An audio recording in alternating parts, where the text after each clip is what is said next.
श्री अवधूत चिंतन श्री गुरुदेव दत्त श्री स्वामी समर्थ महाराज की जय. श्री स्वामी समर्थ.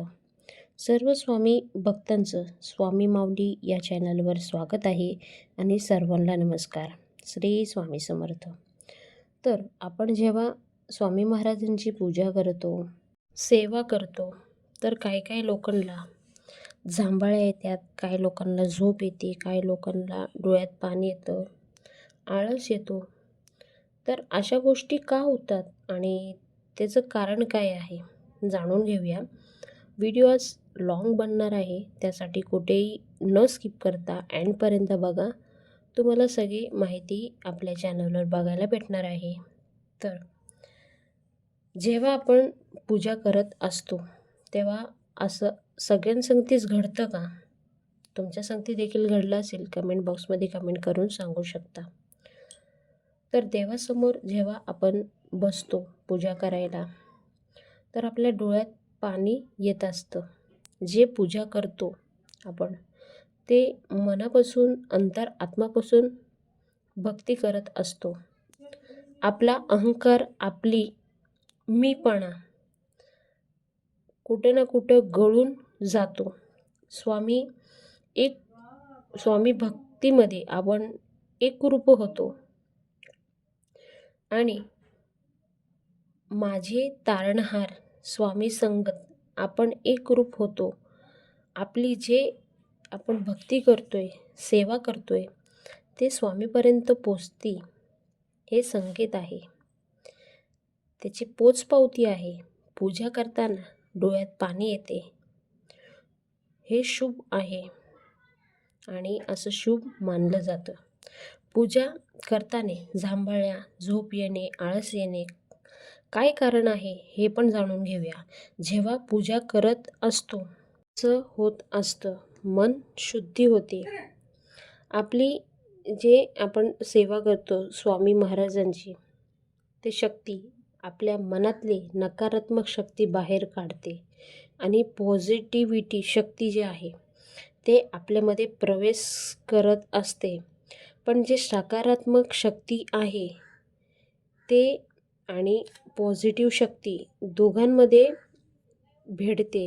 त्यामुळे असे संकेत आपल्याला बघायला भेटतात. नकारात्मक शक्ती जे आहे ते सकारात्मक शक्तीवर भरपूर विरोध करते. आपल्याला जे सेवा आपण करत आहोत, पूजा करत आहोत, ते बंद करायला सांगते, पण सकारात्मक शक्ती असं होऊन देत नाही. जांभळ येणे, आळस येणे, डोळ्यात पाणी येणे ते आपल्याला ह्या सगळ्या गोष्टीवरून पूजा करण्यासाठी अडवत असते. पण आपल्यामध्ये जे पॉझिटिव्हिटी आहे, जे सकारात्मक शक्ती आहे, ते असं आपल्याला करून देत नाही. म्हणूनच तुमचं मन पूजामध्ये लागू नये आणि म्हणून सकारात्मक शक्ती हे असं करून आपले जे पूजा विधी सेवा आपण जे करतो त्यामध्ये विलंब आणत असते. म्हणून ह्या सगळ्या गोष्टी घडत असतात. कधी पूजा करताना मनात वेगळे विचार येणे, घाणेरडे विचार येणे, लोकांबद्दल खराब विचार आणणे, ह्या स्थिती सुद्धा येत असते. मन पूजामध्ये लागत नाही, स्थिर राहत नाही, मन चंचल आहे. आपण इथे बसलोय, पूजा करतोय, पण आपलं डोकं दुसरीकडेच फिरत असतं, दुसऱ्या लोकांचाच विचार करत असतं. तर हे सुद्धा पूजा करताना आणि आपण जे सेवा करत आहोत त्या सेवेमध्ये तुम्हाला असं बघायला भेटतं. आणि प्रत्येक व्यक्तीसंगती जेव्हा जे व्यक्ती कोणत्याही देवाची पूजा सेवा वगैरे करतात त्यामध्ये असं विलंब येत असतं. तर ह्या गोष्टी असं दाखवून देतात की तुम्ही जे नकारात्मक शक्ती आहे, सकारात्मक शक्तीवर प्रभाव करून ते जे सेवा करतात त्या सेवामध्ये विलंब आणून ती सेवा करून देत नाही. म्हणून आपल्या डोळ्यातून पाणी येणे, आपल्याला आळस येणे, तरीसुद्धा आपण किती काय हो, ते जे आपण पूजापाठ करायला घेतलेली आहे, सेवा करायला घेतली आहे समोर, तेवढं आपण कंप्लीट करूनच उठतो. म्हणून देव आपल्याला संकेत देत असतात. तर अशा गोष्टी तुमच्या संगती घडल्या आहे का? कमेंट बॉक्समध्ये कमेंट करून सांगा. आणि आपण जे कोणतीही देवाची सेवा करतो, पूजा करतो, अर्चना करतो, मनाने गोष्टी केले ना, देव नक्की आपल्याला फळसुद्धा देतात आणि आपल्याला आपण जे संकटात असतो त्या संकटामध्ये सुद्धा आपल्याला बाहेर काढतात. तर पण सतत आपल्या मनामध्ये चांगले विचार आणायला पाहिजे. लोकांबद्दल पण आपण जे वेगळं विचार करतो की ह्याचं खराब व्हायला पाहिजे, असंच व्हायला पाहिजे, तर तशा गोष्टी न करता पॉझिटिव्हिटी आपण विचार केला तर आपल्या संगतीसुद्धा चांगलंच होतं.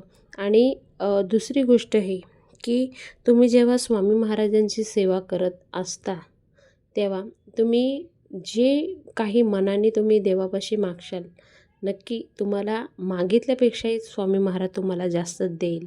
म्हणून महाराजांची पूजा करतात तेव्हा मन स्थिर ठेवून करा. जेवढे सेवा तुम्हाला दिलेली आहे तेवढी सेवा करा. नक्कीच स्वामी महाराज तुमची इच्छा पूर्ण करेल. तर सर्व स्वामी भक्तांना विनंती आहे, तुम्हाला आपला व्हिडिओ आवडला असेल तर जास्तीत जास्त पुढे शेअर करत राहा आणि कमेंट बॉक्समध्ये श्री स्वामी समर्थ लिहून पाठवा. तर असेच नवीन नवीन व्हिडिओ तुम्हाला रोजच्या रोज बघायला भेटणार आहे. त्यासाठी आपलं चॅनल सबस्क्राईब करून ठेवा. कुठेही स्किप करू नका. रोज तुम्हाला 11 वाजता आपल्या चॅनलवर व्हिडिओ बघायला भेटतील. पुन्हा भेटूया नवीन व्हिडिओ सांगते. तोपर्यंत बाय बाय. थँक्यू. जय हिंद. श्री स्वामी समर्थ.